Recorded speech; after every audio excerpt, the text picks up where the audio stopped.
कहानी के शुरू में हमें बताया जाता है कि काफी समय पहले एक शख्स आया, उसे एक तोहफा मिला था। वो फ्यूचर को देख सकता था, इसलिए लोगों ने उसे किंग बना दिया। और इसी बीच काफी सारी फैमिली सामने आई जिनके पास कुछ अनोखी शक्तियां थी, इसलिए इन फैमिलीज की सोसाइटी में काफी इम्पोर्टेंस थी। पर इसी बीच कुछ बुरी आत्माएं इन सबके बीच में आ गई। वो बस लोगों का नुकसान करती थी, इसलिए इन फैमिलीज ने अपने पावर का यूज किया और इन बुरी आत्माओं को हमेशा के लिए कैद कर दिया। पर आज किसी ने इन आत्माओं को आजाद कर दिया था। अभी किसका काम था ये तो आगे ही पता चलेगा। इसी बीच हमारी मुलाकात होती है मियो से। उसका जन्म एक काफी मशहूर फैमिली में हुआ। उसकी फैमिली के पास काफी शक्तियां थी, पर उसे कोई शक्तियां विरासत में नहीं मिली और इस वजह से उसके पापा ने दूसरी शादी कर ली। उसकी मॉम की मौत हो गई थी, इसलिए उसके पापा ने अपनी पुरानी लवर से शादी कर ली और उनकी जो बेटी हुई उसका नाम था काया। काया के पास कुछ शक्तियां थी, इसलिए फैमिली काया से ज्यादा प्यार करती थी और मियो को हमेशा ऐसे ट्रीट किया गया जैसे वो नौकर है। काया का फियांसे काफी अमेजिंग था, उसे मियो की चिंता होती थी और उसकी शादी काया से तय हो गई थी क्योंकि काया के पास पावर थी और इस समाज में दो फैमिलीज तभी मिलती थी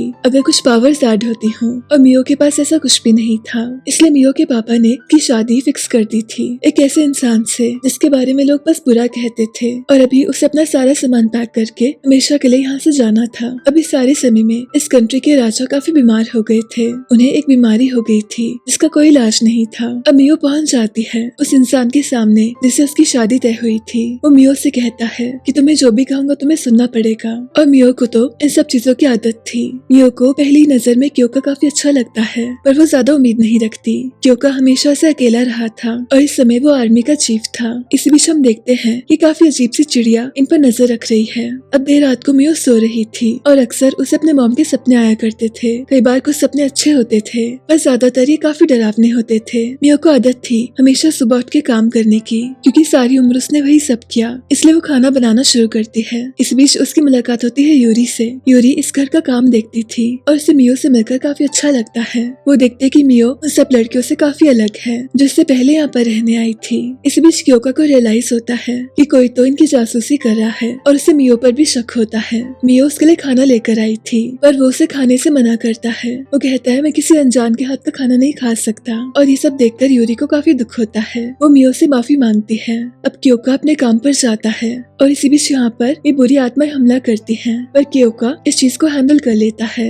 अब सिचुएशन काफी खराब हो गई थी और किसी को कुछ भी समझ नहीं आ रहा था। इसी बीच एंट्री होती है सुरुकी की। क्योका को काफी अजीब लगता है कि अचानक से ये इंसान इन सबके बीच में आ गया। वो इसके बारे में सोच ही रहा था और रात को वो देखता है कि मियो उसका वेट कर रही थी। वो गौर से देखता है तो मियो के कपड़े काफी पुराने थे, उसके पास ज्यादा कपड़े नहीं थे। वो देखता है कि उसके हाथों की स्किन भी काफी ड्राई है और उसमें काफी चोट थी। वो मियो को कुछ हर्ब्स देता है और कहता है कि इस पानी में अपना हाथ डुबा लो। मियो का बचपन काफी अजीब था, उसे कभी प्यार ही नहीं मिला और छोटे से उसकी बहन काया को ज्यादा प्यार मिला और हमेशा वो सबके साथ में डर के रही, इसलिए वो ऐसी बन गई थी। और फाइनली क्योका ने उससे कहा था कि वो खाना बना सकती है, इसलिए अगले ही दिन वो उसके लिए कुक करती है और क्योका को उसका खाना काफी पसंद आता है। वो मियो की तारीफ करता है और ये सुनकर मियो को रोना आता है। वो कहती है इससे पहले कभी मेरी किसी ने तारीफ नहीं की। क्योका को एक चीज समझ आ गई थी कि मियो को आज तक किसी ने प्यार ही नहीं किया। उसके मन में मियो के लिए फीलिंग्स आ रही थी और यूरी इस चीज से काफी खुश थी क्योंकि उसे मालूम था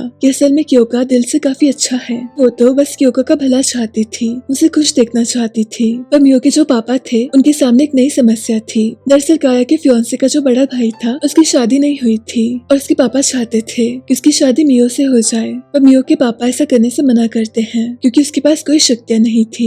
पर उनसे कहा जाता है कि मियो की मॉम एक काफी अच्छी फैमिली से आती थी, तो क्या पता उसमें वो शक्तियां हो और आगे जाकर बेबी में वो शक्तियां आ जाए। पर प्रॉब्लम तो ये थी कि मियो के पापा ने उसका रिश्ता ऑलरेडी क्योका के साथ कर दिया था और उनको बस मियो को अपने घर से दूर करना था, इसलिए उन्होंने उसका रिश्ता कर दिया था। काया के फियांसे के पापा बस इतना चाहते थे कि दोनों ही लड़कियां उनकी फैमिली में आ जाए। अब मियो के पापा डिसाइड करते हैं कि वो क्योका से बात करेंगे और मियो को वापस बुला लेंगे, पर वो जानते नहीं थे कि क्योका को उनकी बेटी पसंद आ गई थी। ऊपर से उसने पता करवा लिया था कि मियो को उसकी फैमिली ने काफी परेशान किया और उसे नौकर की तरह रखा। ये जानकर उसे काफी दुख होता है और यूरी ने भी उसे बताया था कि मियो सारा दिन काफी डर में रहती थी और वो पुराने फटे कपड़ों को सिलती रहती थी। उसके पास कपड़ों की कमी थी, इसलिए शाम को क्योका उससे कहता है कि मुझे बाजार जाना है और मैं चाहता हूँ तुम मेरे साथ चलो। मियो पहले उसे कहती मैं ऐसा कैसे कर सकती हूँ, मुझे इस बारे में कुछ नहीं पता, पर क्योका इंसिस्ट करता है कि अगर वो साथ आएगी तो उसे अच्छा लगेगा। इससे पहले मियो कभी बाजार नहीं गई थी,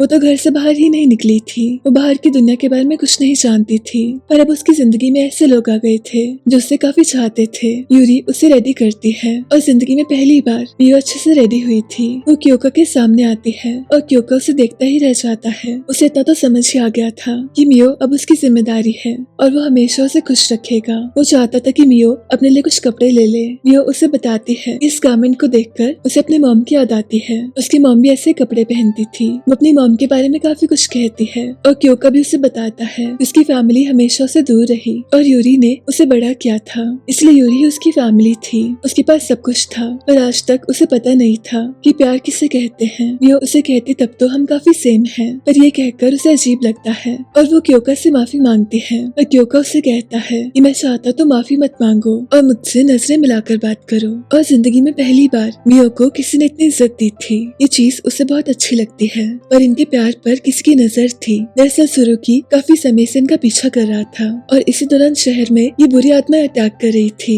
धीरे धीरे से सब में सिम्टम्स आ रहे थे। अब राजा काफी समय से बीमार था और सारी जिम्मेदारी राजकुमार पर आ गई थी। राजकुमार और क्योका बचपन से ही अच्छे दोस्त थे और राजा चाहते थे कि क्योका सारी जिम्मेदारी निभाए और इन बुरी आत्माओं से लड़ सके। इसी बीच एक दिन मियो यूरी के साथ थी और इसी बीच यूरी को कुछ काम होता है। तभी मियो के सामने काया आती है। उसकी बहन को उसे देखकर काफी शौक लगता है क्योंकि वो पहले से बेटर लग रही थी, पर फिर भी उसे अच्छे से बात नहीं करती। उसे काफी कुछ कहने लगती है और मियो बस उसे माफी मांगती है। इतने समय के बाद ये सब उसे फील हुआ था। उसे काफी अजीब लगता है, उसे काफी कमजोर फील होता है। तभी सुरुकी आके उसकी मदद करता है। अब मियो के पापा क्योका से बात करते हैं कि उन्हें मियो को वापस ले जाना है, पर क्योका मना करता है। वो उन्हें कहता मैं जानता हूँ कि आपने मियो को कितना टॉर्चर किया और मैं ऐसा नहीं होने दूंगा, मैं उससे शादी करना चाहता हूँ। अब इसी बीच काया क्योका को देखती है। वो अपने फियांसे के सामने कहती है कि इंसान मुझे पसंद आ गया। अब देर रात को क्योका को रियलाइज होता है कि मियो को काफी बुरे सपने आते थे। दरअसल इस बार उसे सपना आ रहा था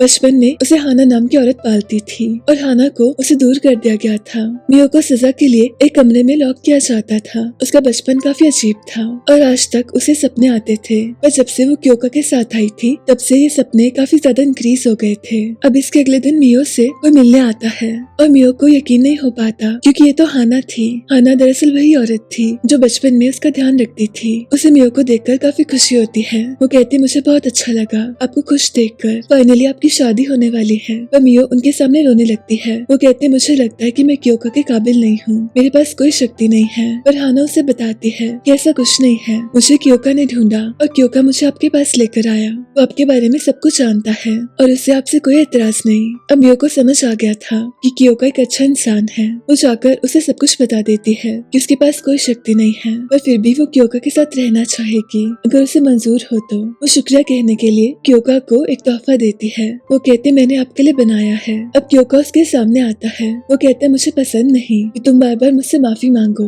मैं तुमसे शादी करना चाहता हूँ और मैं चाहता हूँ कि तुम अपने आप को मेरे बराबर समझो। और ये सब देखकर मियो डिसाइड करती है कि वो इस प्यार को एक्सेप्ट करेगी। उसे जिंदगी में पहली बार काफी ज्यादा खुशी मिलती है। अब क्योका देखता है कि शहर में काफी बुरी सिचुएशन आ गई है, सब लोगों को बुरी आत्माओं ने घेर लिया है और राजा ने उसे जिम्मेदारी दी थी कि सब कुछ उसे हैंडल करना है। पर इसी बीच उसके एक साथी पर एक आत्मा अटैक कर देती है, यानी कि आत्माओं ने इनके इलाकों में एंट्री कर दी थी। और इन दिनों मियो काफी ज्यादा खुश रहने लगी थी। क्योका उसे वो सब कुछ देना चाहता था जो आज तक उसे मिला नहीं। वो तोहफे में उसे कोम गिफ्ट करता है और ये देखकर यूरी उसे कहती है कि जब कोई लड़का आपको कोम गिफ्ट करे तो उसका एक ही मतलब है कि वो आपसे शादी करना चाहता है। अभी सब मियो के लिए काफी एक्साइटिंग था। यूरी उसे कुछ कपड़े देती है और वो उन्हें ट्राई करने जाती है, पर तभी जोर से एक आवाज आती है। मियो को किसी ने किडनैप कर लिया था। वही ऑफिस में क्योका सोच रहा था कि मियो को ऐसे सपने क्यों आते होंगे कि तभी काया का फियांसे उसके पास आता है। वो उसे बताता कि काया ने मियो को किडनैप कर लिया है।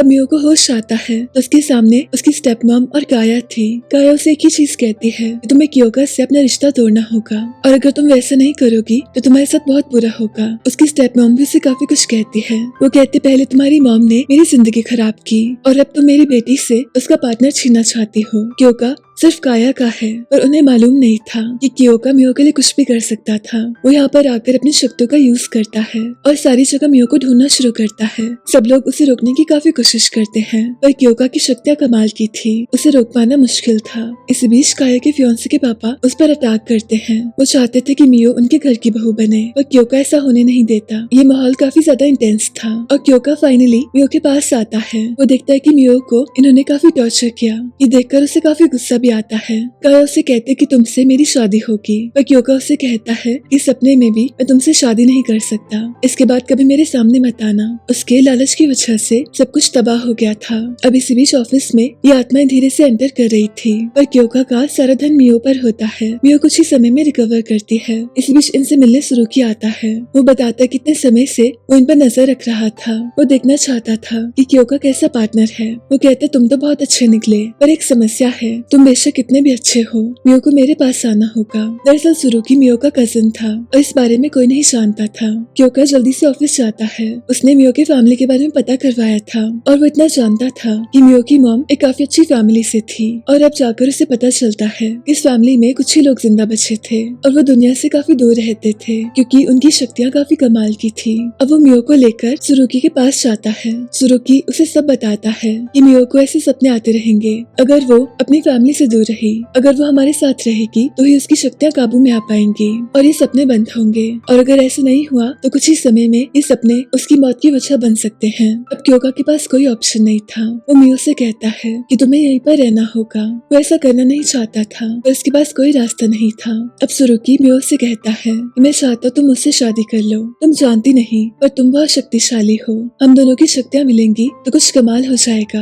मैं चाहता हूँ हमारी शक्तियाँ हमारी फैमिली में रह सके। उसे बताता कि मियो की मॉम ने शादी इसलिए की थी क्योंकि उस समय उन्हें पैसों की जरूरत थी और शादी के बदले उन्हें पैसे मिले। उस समय पहली बार ऐसा हुआ था कि शक्तियाँ इस फैमिली से बाहर गई थी, पर अब ऐसे नहीं होगा, तुम्हारी जगह यहीं पर है और मैं चाहता हूँ तुम वापस आ जाओ। इस बीच क्योका देखता है कि उसके ऑफिस में सब लोग काफी अजीब कंडीशन में हैं। चारों तरफ बस लड़ाई हो रही थी और ये बात जल्दी ही मियो तक आ जाती है। वो कहते मुझे क्योका के पास जाना होगा। सुरुकी उसे रोकने की कोशिश करता है, पर मियो को काफी गुस्सा आता है और पहली बार उसकी शक्तियाँ एक्टिवेट होती है। उसे बताया जाता है ये सपने इसलिए उसे आ रहे थे क्योंकि वो अपनी शक्तियाँ कंट्रोल नहीं कर सकती थी। दरअसल उसकी मॉम ने उसकी शक्तियों को दबा दिया था ताकि कोई भी मियो का गलत इस्तेमाल न कर सके। मियो की शक्तियाँ थी कि वो किसी को कंट्रोल कर सकती थी, वो किसी के भी दिमाग में जा सकती थी, इनफैक्ट वो कहीं भी जा सकती थी और चीजों को अपने हिसाब से कर सकती थी। और इस चीज के बारे में राजा को पता था। वो तो फ्यूचर देख सकते थे। वो जानते थे कि एक दिन मियो को अपनी शक्तियों का पता चलेगा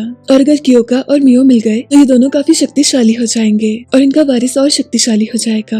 ऐसा करने से इस देश की पावर उनके पास जा सकती थी और राजा ऐसा नहीं चाहता था, इसलिए राजा ने उन आत्माओं को आजाद किया था ताकि वो क्योका को खत्म कर सके और मियो और क्योका कभी शादी न कर सके। ये सब सुनकर राजकुमार को काफी दुख होता है कि उसके पापा ने ऐसा किया और उनके ऐसा करने की वजह से काफी तबाही भी होती है। क्योका को अपने ही साथियों को मारना पड़ता है। वो ऐसा बिल्कुल नहीं करना चाहता था और राजा को पता था कि सिचुएशन कुछ ऐसी आ जाएगी कि अंत में सबको मरना पड़ेगा, पर वो इस बात से अनजान था इन दोनों को एक दूसरे से प्यार हो जाएगा। अब मियो जल्दी से क्योका के पास आ रही थी। इस बीच उसे अपनी मॉम की कुछ मेमोरीज याद आती हैं। दरअसल उसकी मॉम ने उसे कहा था कि एक समय आएगा जब तुम खुश रह सकोगी, पर तब तक के लिए मैं तुम्हारी शक्तियों को तुमसे ले रही हूँ। उन्होंने शक्तियों को इस ट्री के साथ में रख दिया था, पर आग लगने की वजह से वो शक्तियाँ आजाद हो गई थी और मियो को अपनी पावर्स वापस मिल गई थी। अब मियो सब कुछ कंट्रोल कर सकती थी। उस लड़ाई में क्योका की काफी मदद करती है। वो अच्छे से जानती थी कि इन आत्माओं को कैसे फिनिश करना है और कुछ ही देर में सब लोगों को आत्माओं से छुटकारा मिलता है।